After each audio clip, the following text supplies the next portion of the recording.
که چیرته تاسو هم د انګلیش رایټنګ یا خط خراب وي نو بیا دا سټیپونه خامخا عملي کړئ او که چیرته تاسو په دې سټیپونو باندې کار وکړئ نو په لنډ وخت کې ستاسو خط ورسره ډېر ښایسته کیدلی شي. سو لیټس ګیټ سټارټډ. نو راځئ چې دا سټیپونه در وښایم. سټیپ نمبر 1 که چیرته غواړئ خپل د انګلیسي خط ښایسته کړئ باید په پیل کې له انګلیسي د کتابچې څخه استفاده وکړئ. د هغه کومه کتابچه چې تاسو ته په سکرین ښکاري.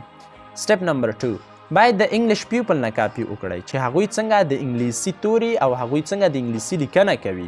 که چیرته مو دا پیدا نه کړه نو ماته په کمنټ سیکشن کې ولیکئ چې په دې باندې موږ ته یو مکمل کلاس جوړ کړه. نو انشاءالله زه به درته د رایټنګ یو مکمل کلاس جوړ کړم او په دې کلاس کې به در وښایم چې څرنګه د انګلیش پیپل د انګلیسي توري لیکي او هغوی څنګه د انګلیسي لیکنه کوي. نمبر 3 باید ډیره لیکنه وکړئ یعنی پریکټس.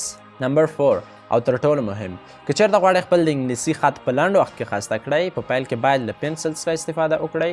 لومړی پنسل وروسته قلم. نمبر 5 که چیرته غواړئ خپل د انګلیسي رایټنګ، سپیکینګ، ریډینګ او لیسنینګ قوي کړئ نو بیا زموږ سره اوسئ.